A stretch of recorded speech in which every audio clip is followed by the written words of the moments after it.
ꯃꯌꯥꯝ ꯉꯁꯤꯗꯤ ꯑꯩꯒꯤ ꯌꯦꯟꯁꯥꯡꯁꯦ ꯎꯁꯣꯏꯒ ꯃꯣꯇꯣꯔꯒ ꯎꯇꯤ ꯇꯧꯖꯒꯦ ꯑꯗꯣ ꯑꯁꯤꯁꯦ ꯑꯩꯈꯣꯏ ꯕꯦꯀꯤꯡ ꯄꯥꯎꯗꯔꯒꯤ ꯃꯍꯨꯠꯇ ꯑꯁꯤ ꯎꯇꯤꯅꯤ ꯑꯩꯈꯣꯏ ꯏꯄꯥ ꯏꯄꯨꯒꯤ ꯍꯥꯛꯇꯛꯇꯒꯤ ꯆꯠꯅꯔꯛꯑꯕ ꯑꯩꯈꯣꯏ ꯁꯒꯣꯜꯍꯋꯥꯏꯒꯤ ꯎꯇꯤꯅꯤ ꯁꯒꯣꯜꯍꯋꯥꯏꯒꯤ ꯎꯇꯤꯁꯤꯅ ꯏꯁꯤꯡꯁꯤꯒ ꯀꯣꯛꯀꯨꯝꯅ ꯁꯣꯏꯅ ꯅꯣꯏꯈꯥꯏꯔꯒ ꯇꯤꯡꯉꯒ ꯑꯔꯨꯕ ꯀꯥꯈꯠꯂꯛꯄꯗꯨ ꯆꯤꯅ ꯆꯨꯝꯅ ꯍꯩꯔꯒ ꯑꯗꯨꯒ ꯑꯩꯈꯣꯏ ꯎꯇꯤꯁꯤ ꯇꯧꯖꯔꯛꯇꯣꯏꯅꯤ ꯑꯗꯨꯗꯤ ꯌꯦꯡꯃꯤꯟꯅꯔꯁꯤ ꯃꯌꯥꯝ ꯁꯤꯒꯤ ꯀꯩꯅꯣꯁꯤ ꯎꯇꯤꯁꯦ ꯃꯌꯥꯝ ꯈꯪꯉꯝꯕꯁꯨ ꯌꯥꯏ ꯈꯪꯉꯝꯗꯕꯁꯨ ꯌꯥꯏ ꯈꯪꯕꯁꯨ ꯌꯥꯎꯔꯝꯒꯅꯤ ꯃꯌꯥꯝ ꯑꯗꯨꯗꯤ ꯑꯩ ꯏꯁꯤꯡꯁꯤꯒ ꯎꯇꯤꯁꯤꯅ ꯑꯁꯤꯁꯦ ꯁꯨꯃꯥꯏꯅ ꯑꯩꯈꯣꯏ ꯈꯦꯠꯊꯗꯣꯏꯅꯤ ꯎꯇꯤꯁꯦ ꯁꯨꯃꯥꯏꯅ ꯈꯦꯠꯊꯔꯒ ꯊꯝꯗꯣꯏꯅꯤ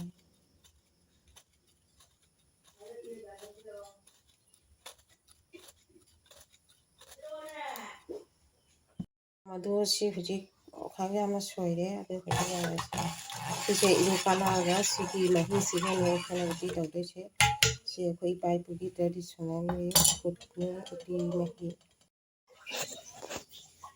ꯃꯌꯥꯝ ꯁꯤꯒꯤ ꯏꯁꯤꯡꯁꯦ ꯍꯧꯖꯤꯛ ꯆꯨꯝꯃꯅꯤ ꯎꯇꯤ ꯃꯍꯤꯁꯦ ꯍꯧꯖꯤꯛ ꯆꯨꯝꯃꯅꯤ ꯍꯧꯖꯤꯛ ꯎꯇꯤ ꯃꯍꯤꯁꯦ ꯆꯥꯆꯨꯝꯗ ꯆꯨꯝꯃꯅꯤ ꯁꯤꯒꯤ ꯆꯥꯆꯨꯝꯁꯤꯒ ꯆꯨꯝꯃꯅꯤ ꯁꯨꯃꯥꯏꯅ ꯍꯥꯏꯒꯅꯤ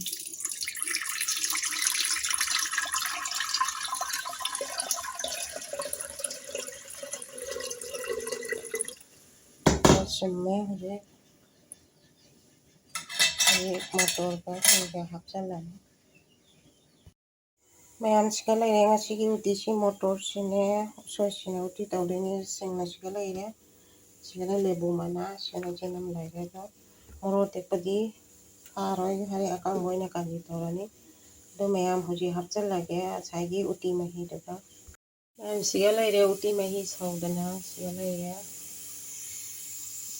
ꯎꯇꯤ ꯃꯍꯤꯁꯤ ꯁꯤꯒ ꯁꯧꯅ ꯂꯩꯔꯦ ꯎꯗꯔꯦ ꯃꯌꯥꯝ ꯅꯦꯝꯃꯟꯗꯅ ꯁꯤꯒ ꯁꯧꯅ ꯂꯩꯔꯦ ꯑꯗꯨ ꯃꯣꯇꯣꯔ ꯍꯥꯞꯆꯤꯜꯂꯒꯦ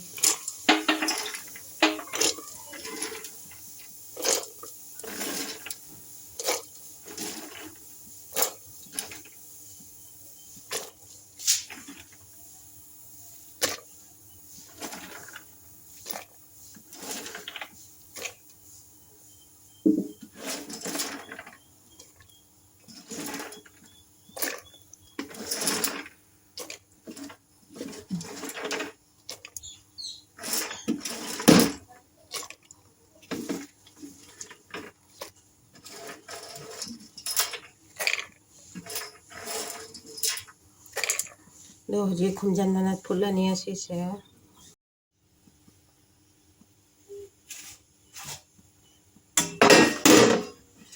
ꯃꯌꯥꯝꯁꯤꯒ ꯁꯤꯡ ꯂꯩꯔꯦ ꯁꯤ ꯁꯤꯡꯁꯤ ꯁꯤꯒ ꯁꯤꯡ ꯂꯩꯔꯦ ꯃꯌꯥꯝ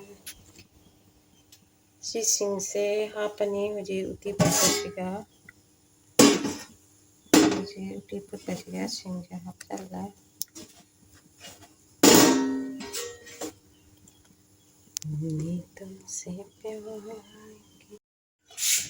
ꯃꯌꯥꯝ ꯁꯧꯔꯦ ꯍꯧꯖꯤꯛ ꯎꯇꯤꯁꯤ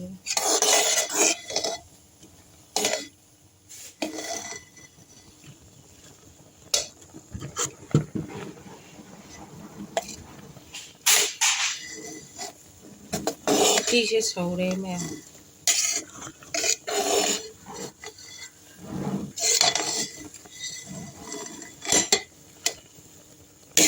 ओवन लौटोका लोना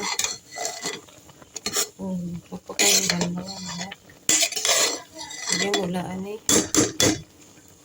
मुला वाला थांगने नहीं हाथ पर खिलने आंसी का लगे मुझे मुल्ले सोक्टोरानी तीसरे मुल्ले सोक्टोरा के खुशी सोक्टोरा के मैं खान सारे दूधी सोक्टोरा के खुशी खान सारे अदो जना महाना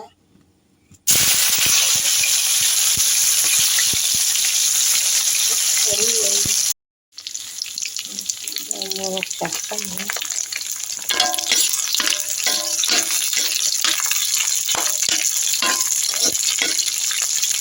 मोरक पाकवान है हाल मोरक Yan na, huli. Uti ka hido ko na kami. Para ya. Ada di pasar na hapa dia. Patrak-patrak hari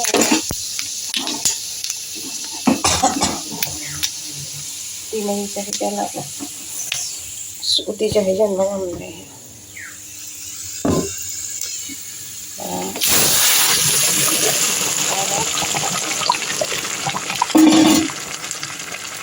Suộc tới rồi đây. Đấy. Đi suộc tới rồi đấy.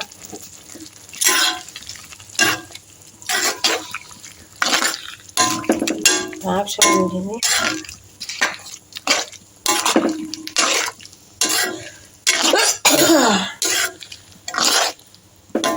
Rồi đi suộc tới rồi đấy.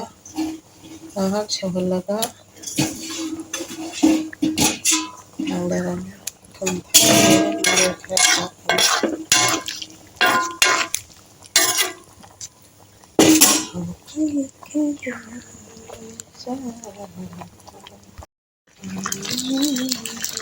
Yang tidak akan kagetnya.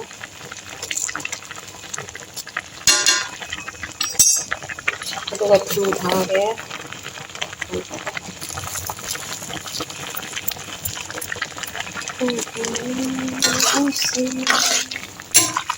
Ma'am, how do you take it? बहुत ही tasty होगा और बड़ी तेल है